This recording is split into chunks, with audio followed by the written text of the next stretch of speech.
Nimesoma vitabu vingi kuhusu kujenga utajiri na kufanikiwa kifedha ndani na nje ya Afrika. Mwisho nimekuja kuhitimisha kuwa hiki ndicho kitabu bora zaidi kuwahi kuandikwa Afrika kinachohusiana na masuala ya fedha, biashara na mafanikio. Nimesoma vitabu vingi sana kama Rich Dad Poor Dad, Richest Man in Babylon, Psychology of Money, nimesoma Think and Grow Rich, nimesoma Personal MBA, nimesoma Millionaire Success Habits, nimesoma The Rules of Wealth, nimesoma Psychology of Wealth, nimesoma Your Money or Your Life na vingine vingi. Lakini mwisho nimekuja kuhitimisha kwamba hiki kitabu cha School of Money ni moja ya vitabu bora zaidi, na kwangu ndicho kitabu bora zaidi kuhusiana na masuala ya fedha na mafanikio. Hiki kitabu nitakupa siri za kujenga utajiri kutoka katika kitabu hiki. Leo nitaenda kushare na wewe siri hizo ili ziweze kukusaidia, kwa sababu mafanikio ya kifedha yanaanzia kichwani. Karibu sana bwana. Mimi ninaitwa Victor Mwambene, ni mwelimishaji wa masuala fedha na biashara niliyeidhinishwa na Benki Kuu ya Tanzania. Nimeandika vitabu vinne ikiwemo Kanuni 20 za Fedha, Jinsi ya Kuanzisha na Kukuza Biashara, Nguvu ya Kujua, pamoja na Akili ya Fedha. Kama ndo kwa mara kwanza upo katika YouTube channel yangu, tafadhali subscribe ili wa kwanza kupata taarifa tunapokuwekea somo jipya. Video hii ya leo unayoiona imedhaminiwa na Biashara Soft. Biashara Soft ni mfumo wa kusimamia biashara yako. Popote ulipo unaweza ukafuatilia na ukajua kinachoendelea katika biashara yako kupitia mfumo huu wa kusimamia biashara. Biashara Soft, bidhaa ikikaribia kuisha, mfumo na kutumia ujumbe. Kupitia mfumo wetu pia utaweza kuona bidhaa zinazotoka sana na bidhaa ambazo zinatoka taratibu. Utaona wateja bora ulionao na utaona wateja ulionao katika kila mkoa na katika kila wilaya. Kupitia mfumo wetu wa Biashara Soft, bidhaa ikikaribia kuisha, mfumo unakutumia ujumbe na pia utaona bidhaa zilizoisha. Na mfumo wa Biashara Soft, kama unauza bidhaa zinazo expire, utaona mzigo au bidhaa zinazokaribia ku expire na bidhaa zilizo expire. Pia mfumo huu umezaminiwa na Vikoba App. Kupitia Vikoba App unaweza ukafuatilia na ukasimamia vikoba mbali. Karibu sana bwana. So kama nilivyokuambia bwana, katika siku leo ninakwenda kukufundisha siri za kujenga utajiri nilizojifunza kutoka kwenye kitabu changu hiki pendwa zaidi duniani, kinaitwa School of Money. Moja kwa moja bwana, kwa sababu mimi nakupenda, tutashare na wewe siri hizi za kujenga utajiri. Siri ya kwanza ambayo nimejifunza kutoka kwenye kitabu hiki ni kwamba pesa sio noti kama hii unayoiona, wala pesa sio sarafu kama hii unayoiona. Kama pesa ingilikuwa sarafu au noti, unakiiteje kile kilichokuwepo kabla ya noti, kabla ya sarafu? Je, watu walikuwa hawaishi? Je, watu walikuwa hawatumii, hawapati bidhaa huduma wanazozipata? Sasa kutokana na mwandishi wa kitabu hiki cha School of Money, anasema kwamba usipojua unachokitafuta, unaweza ukatafuta kitu ambacho tayari unacho. Moja ya sababu kubwa ya kwa nini watu wengi wanaitafuta fedha bila mafanikio ni kwa sababu wanatafuta wasichokijua. Sasa kuna tafsiri kubwa mbili za pesa. Pesa sio noti, pesa sio sarafu. Kuna tafsiri mbili za pesa. Tafsiri ya kwanza, pesa ni zawadi unayopewa baada ya kutatua matatizo ya watu. Money is reward after solving people's problem. Pesa ni zawadi unayopewa baada ya kutatua matatizo ya watu. Kwa hiyo pesa na matatizo ni kitu kimoja. Ukiyakimbia matatizo au changamoto, unakimbia pesa. Popote penye matatizo kuna pesa. Ukitatua matatizo madogo utapata pesa kidogo. Ukitatua matatizo makubwa utapata pesa nyingi. Sio, tunaelewana mpaka hapo? Kwa hiyo pesa ni matatizo mpendwa. Hiyo ni tafsiri ya kwanza ya pesa. Kwa hiyo matatizo yalikuwepo hata kabla ya ujio wa noti na sarafu, na watu waliokuwa wanawasaidia watu wengine kutatua matatizo yao walipata pesa. Tafsiri ya pili ya pesa. Pesa ni njia ya kubadilishana thamani. Inaweza kuwa ni bidhaa au bidhaa, huduma kwa huduma. Ni njia ya kubadilishana thamani. Yaani ina act as a medium of exchange between goods and service, of good and goods. Kwa hiyo ndo tafsiri ya pili ya pesa. Na kwa sababu hiyo ni kwamba ili watu wakulipe pesa ni lazima ufanye kitu ambacho wanakithamini, kwa sababu watu wanatumia pesa kupata vitu wanavyovithamini. Sasa kuna vitu vitatu vinavyoamua thamani ya kitu.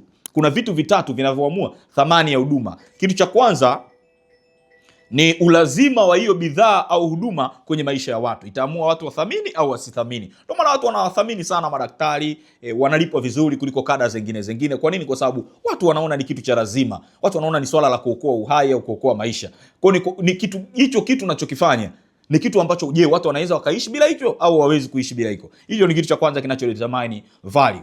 Sasa kitu cha pili ni kwa namna gani unatoa hiyo huduma au bidhaa itoa ndicho itakachoamua kwamba watu wakithamini au wasikithamini, wakilipie pesa zaidi au wasilipie pesa zaidi. Unaweza ukawa unatokea kwenye taaluma ambayo watu hawalipi sana, ila wewe ukalipwa zaidi kwa sababu ya namna unavyofanya au unaoitoa hiyo huduma. Na kitu cha tatu kinachoamua thamani, kinachoamua ulipwe sana ulipwe kidogo, ni kwa namna gani ni ngumu kukuta watu wengine wanafanya unachokifanya.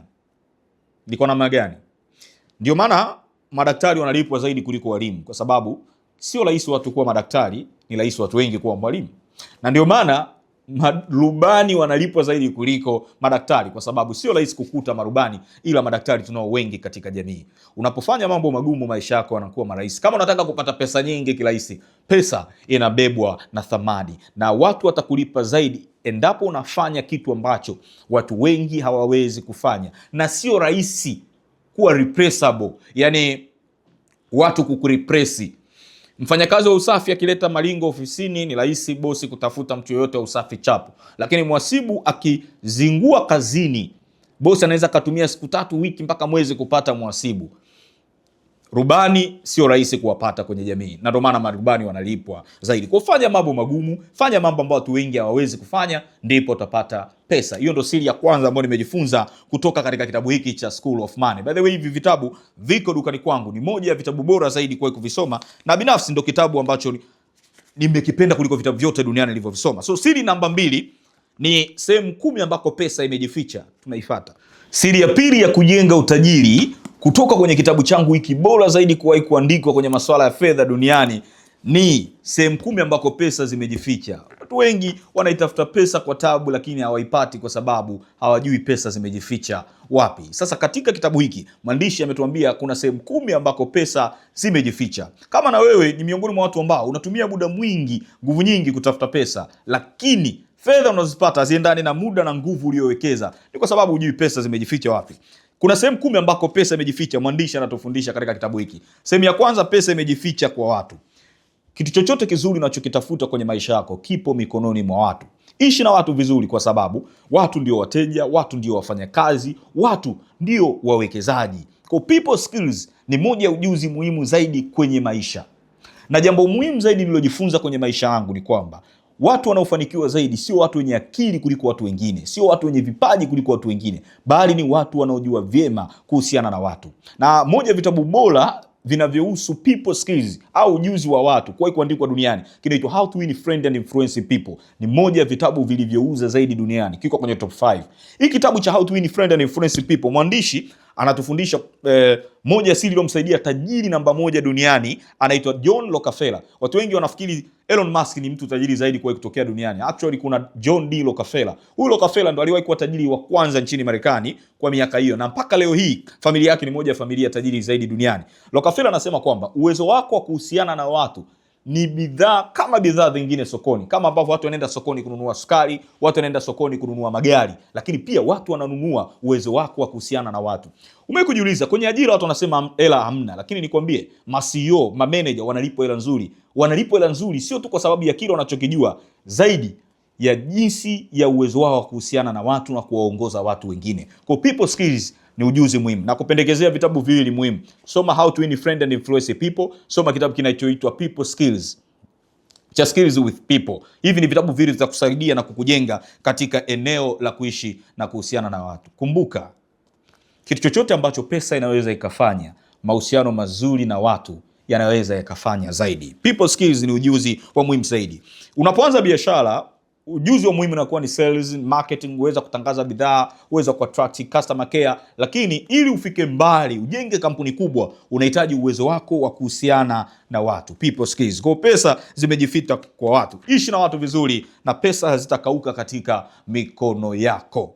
Sehemu ya pili ambako pesa imejificha ni money hides in problem. Pesa imejificha katika matatizo.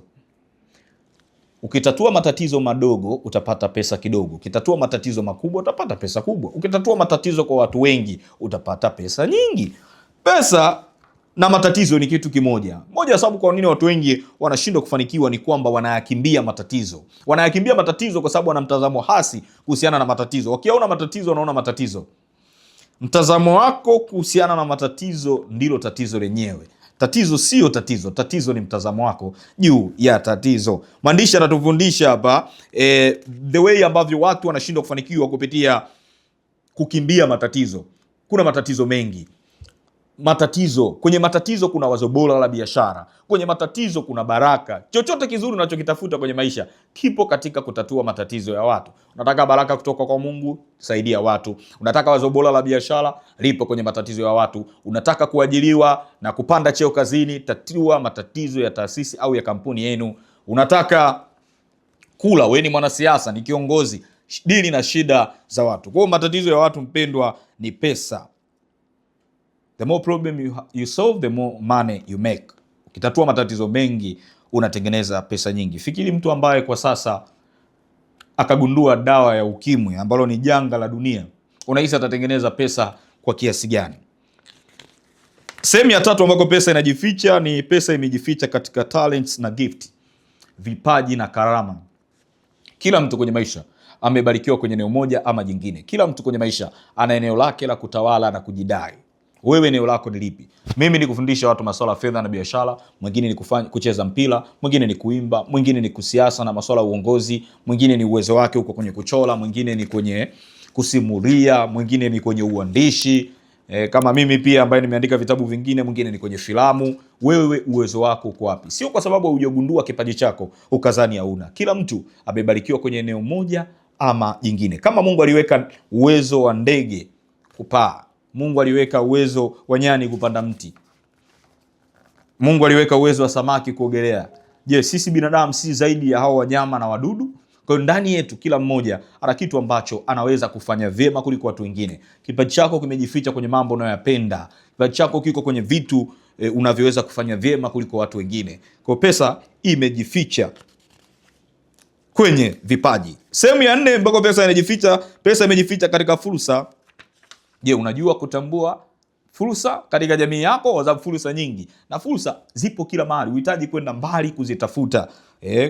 Kuna kitabu kimoja kinaitwa Acres of Diamond. Jamaa ambaye aliuza shamba lake la almasi kwenda kutafuta almasi. Asijue kwamba shambani kwake kuna almasi. Yeye alifikiri kwenye shamba lake kuna mawe tu fulani na ung'ang'aa. Baada ya kusimuliwa, bwana, ukiwa na almasi kama ngumi yako unaweza ukanunua hata nchi. Aliuza shamba lake na kila kitu, akaenda nchi za mbali, sehemu mbali Afrika kutafuta almasi akazikosa. Akaenda na Ulaya akatafuta almasi akazikosa. Mwisho akiwa amechoka akili, mwili na nafsi, akaamua kujitupa kwenye mto Barcelona nchini Spain na kufariki. Huyu mtu bwana asijue kwamba shamba la almasi alikuwa nalo. Kwa hiyo fursa zipo kila mahali, unahitaji kwenda mbali kuzitafuta, unahitaji kuzigundua tu. Na fursa kubwa zionekani na macho yako mawili, zinaonekana na akili yako. Ameandika Robert Kiyosaki katika kitabu chake cha Rich Dad Poor Dad. Pia pesa zimejificha katika product na service, yani huduma na bidhaa. Kuna sababu kubwa mbili duniani kwa nini watu wengi hawana pesa au ni maskini. Sababu ya kwanza, watu wengi hawana kitu cha kuuza. Wewe unauza nini katika hii dunia? Watu hawatakupa pesa tu kwa sababu unahitaji au una shida. Watu watakupa pesa kwa sababu unauza bidhaa au huduma fulani. Sababu ya kwanza, watu wengi hawana pesa kwa sababu hawana kitu cha kuuza. Sababu ya pili, watu wengi hawana pesa kwa sababu hawajui namna sahihi ya kuuza walichonacho. Kwa hiyo unaweza kuwa na bidhaa nzuri, unaweza kuwa na huduma nzuri, lakini haupati pesa kwa sababu hujui namna ya kuiuza hiyo bidhaa au huduma yako. Na ili watu walipie pesa sana katika bidhaa huduma ulionayo, lazima uuze bidhaa huduma ambayo haipatikani kirahisi katika jamii. Na lazima bidhaa yako iwe na utofauti na bidhaa zingine sokoni. Kwa pesa imejificha kwenye bidhaa na huduma. Sehemu ya 6, pesa imejificha katika ideas. Kitu chochote kizuri unachokiona katika hii dunia kipo katika mawazo ya watu. Watu wanapata wazo bora la biashara kupitia ideas mbalimbali za kwenye akili yake. Train your mind. Ifundishe akili yako kufikiri vyema, kwa sababu kichwani kwako kuna mgodi wa utajiri. Nitakwambia mfano. Kampuni ya Uber ilianza kutokana na idea ya kwamba ilikuwa ni kwamba ili upate taxi inabidi utembee uende sehemu ya taxi, ndo utachukua taxi utaenda. Taxi ilikuwa haina uwezo wa kukufuata. Ndipo kampuni ya idea ya Uber ilipokuja. Popote ulipo taxi inaweza ikakufuata na ikakupeleka popote unapotaka. Hiyo ilikuwa ni idea. Kuna idea pia nyingine ilikuwepo. Idea ya movie, CD. Mwanzo kulikuwa na idea ya CD, ni kwamba ulikuwa ukihitaji kuangalia movie unaenda unanunua CD au unakodi CD. Netflix wakaona mbona hapa kama kuna gap hapa, kwani lazima watu tuwakodishie CD? Tunaweza tukawekea movie zote sehemu moja, wakawa wanalipia tu kwa mwezi. Kwa idea ya Netflix ikaja. Kwa kuna idea nyingi katika jamii ulionayo. Unaweza kupata idea. Idea ni kitu chochote ambacho watu wanakihitaji kwenye jamii yako, lakini wanakipata kwa tabu au wanatumia nguvu nyingi kukipata. Inawezekana ni maji, inawezekana kwenye sekta ya elimu. Kuna idea nyingi kwenye sekta ya afya, sekta ya utalii, kwenye sekta ya muziki na burudani, yani michezo. Idea ziko karibu kila sehemu. Fikiri kitu ambacho watu wanakihitaji lakini hawakipati au wanakipata kwa tabu. Unaweza kupata ideas mbalimbali kwenye maisha yako. Lakini pia pesa imejificha kwenye maono. Watu hawasaidii watu wanasaidia maono. Kwa kadri ambavyo utayatambua maono yako na utakuwa na uwezo wa kuyaelezea na kuyawasilisha kwa watu, unaweza ukatengeneza pesa nyingi. Watu wanaweza kuwekeza katika maono ulionayo. Unaweza kupata wafanyakazi wazuri wakakusaidia kutimiza maono ulionayo. Kwa hiyo kuna pia pesa imejificha katika mbegu. Kuna kanuni moja inaitwa seed principle. Katika kila seed kuna forest. Yani in every seed there is forest. Katika kila mbegu kuna msitu. Hiyo nayo ni kanuni muhimu sana. Pia pesa imejificha kwa Mungu, kwa sababu Mungu ameumba vitu vyote ambavyo tunavyo katika hii dunia. Kwa hiyo kama unahitaji pesa, pia ni muhimu ukajifunza kuzingatia mambo ya rohoni na kusali, kwa sababu hata katika maandiko matakatifu anasema fedha na dhahabu vyote ni mali yake. Kwanza utafuteni ufalme wa Mungu na mengine yote mtazidishiwa. Kwa hiyo pesa imejificha kwa Mungu. Kuna watu hamna kitu chochote kinachowasumbua, ni kwamba tu kwa sababu mna vita za kiroho. Nidhamu ya fedha mnayo, maarifa mnayo, lakini kila ukipata pesa matatizo yanatokea. Yani madeni ulionayo wewe ni yani sio madeni ya kawaida, ni madeni ambayo ni roho za madeni. Kwa kama hautapata msaada wa kiroho, yani hauwezi ukatoboa. Mungu ni mwimpi ukaelewa kwamba Mungu hakupi utajiri, anakusaidia kupata utajiri. Anakuondolea vile vikwazo vya kiroho, kama ambavyo pia shetani hafanyi watu kuwa maskini. Watu ni maskini sio kwa sababu ya shetani. Shetani anaweza kukupelekea kuwa maskini lakini sio kukufanya kuwa maskini. Vivyo hivyo Mungu anaweza kukusaidia kuwa tajiri lakini hakupi utajiri. Na ndio maana kuna watu wanasali sana lakini hawana hela, kwa sababu swala la hela pia ni swala lako pia, sio swala la Mungu peke yake. Hilo ni funzo la pili ambalo tumejifunza katika kitabu changu hiki pendwa na bora zaidi duniani, kinaitwa School of Money. Twende katika lesson namba 3. Funzo namba 3 niliyojifunza katika kitabu hiki cha School of Money, ambacho kitabu nimekwambia kipo dukani, unaweza ukakipata, ni shilingi 35,000 tu. Kina part 1 na part 2.